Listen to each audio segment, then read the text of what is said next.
Congress may be gearing up to take on artificial intelligence. Tomorrow, the maker of ChatGPT, OpenAI CEO Sam Altman, will appear before a Senate panel. As Bloomberg points out, they will turn to Altman to answer the all-important question, what is AI? Here to discuss it all, NBC News tech correspondent Jake Ward, who has a documentary coming out this week on all things AI. You do not want to miss it on Peacock.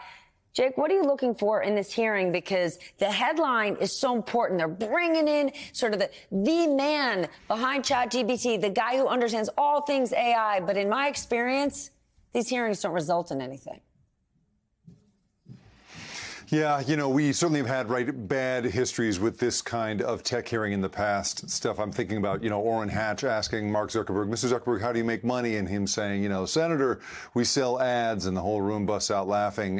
You know, those sorts of grandfatherly moments.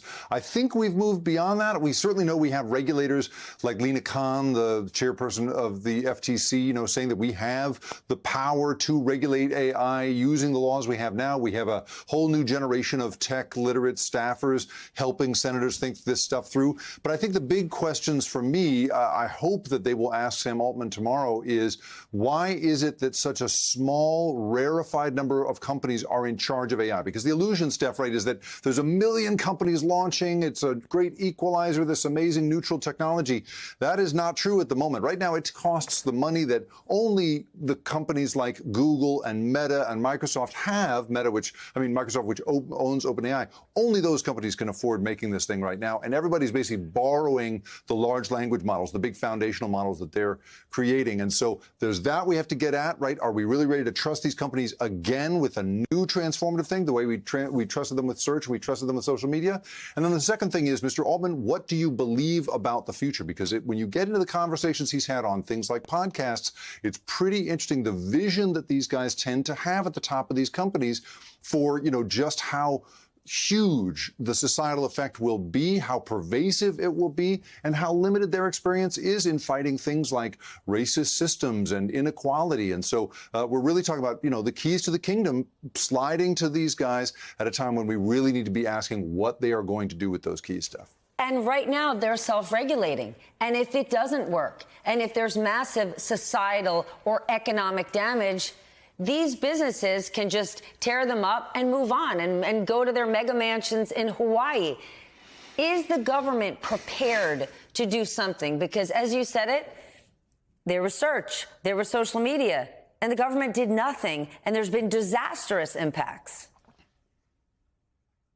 Well, hopefully by now, senators have gotten the message that that lack of regulation behind the big search giants and the big social media giants have created literally the fuel supply for AI. That is why it's no coincidence that a company like Meta, a company like Google, a company like Microsoft have these kinds of models being built. It's because they had this unregulated collection of data from all of us over the last 20 years. So hopefully they've learned something about that.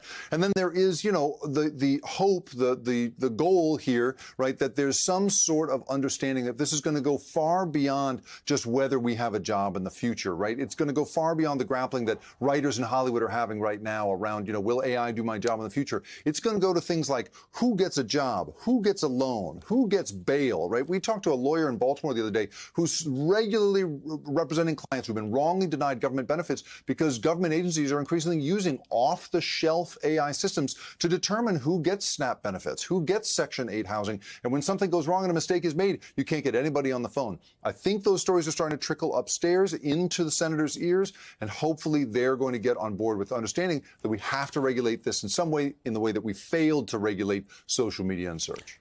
Oh, well, then let's just say right there, hopefully is a long shot because of how we've failed in social media and search. However, the European Union is considering AI legislation this week. Could that provide a model for what we could do here? I personally think it does. I mean, it divides AI into risk levels. And what's interesting is that at the highest risk levels, it's not just stuff like your medical data and, you know, military stuff. It's also talking about the truth. Are people using it to manipulate public opinion? Then that's an unacceptable risk level, and that would be banned. That sort of thing is a big deal. And I will say, you know, the EU is specifically not included in the list of 180 countries where Google's barred the answer to ChatGPT GPT is being released. The EU is not on the list. And so the fact that Google recognizes, oh, we're not going to be entirely in, compliance with the GDPR, the big privacy regulation in Europe, means they take that seriously. And these companies don't like to make different products for different countries. So maybe the fact that the EU is moving forward on this could conceivably set a law on this. I mean, I will also point out, Steph, we talk about, you hear a lot from tech leaders that, we're going to fall behind China if we somehow regulate, ourselves out of competitiveness.